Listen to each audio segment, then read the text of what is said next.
Allora, visto che siamo in una festa di Gigi, io mo vi canto una canzone a mezzo passo. Si chiama un mezzo passo o no? E come fu un mezzo passo più o meno? A posto? Lo sai fu un mezzo passo tu? No. Ci siamo maestri? Vai! Vai, vai! Dopo arriva il mezzo passo, Questo è a tempo! A nascondere da studere che per volante dice pure in bene all'insaputi tutto quanto gli anonimi stanno nessuno a sapere che stanno continuando a vedere non poco sta tranquilla ci ha parlato tutte cose servivano rimedi perché se sono su 0,7 è il numero per te io un numero segreto per te poi no, poi chiamano un po' cellulare vai, vai capo di mano di tornare a vedere non ti giuro da chi sto fermagli mi resta loro da una casa che mangiassero da notte chiamano un po' io non resisto un minuto senza te non passo su di questa voce ma mi fa son di più dolce pure senza vedere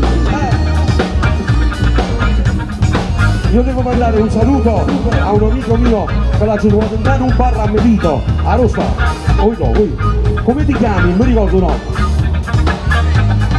Luigi non capisco un cognome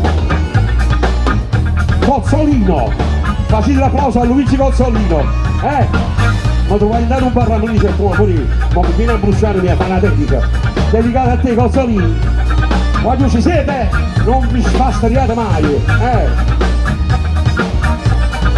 quando mi sono tutti mi fa sparare che io e quando sta con me dobbiamo dare gioia alla famiglia quel sogno di bambina e tu non mi sposata o sai che non ti posso regalare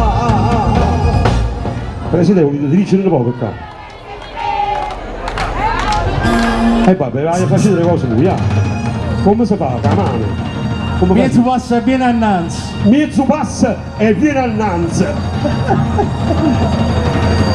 lui è di barra e pure si dà una palla tanto che che portano un giro e stanno fine le palle si chiamano un coppo una gara e sai perché io non resisto un minuto senza te ma passo su di questa voce ma mi fa sentire dolce pure senza te vedere vai vai chiamano un coppo cellulare sai te io non resisto un minuto senza te ma passo su di questa voce ma mi fa sentire dolce pure senza te vedere vai chiamano un coppo cellulare sai te io non resisto un minuto senza te chiamano un coppo cellulare e sai perché chiamano un coppo cellulare sì allora oggi che è successo? Vado ad applaudire che sta? Come ci fatti male? Allora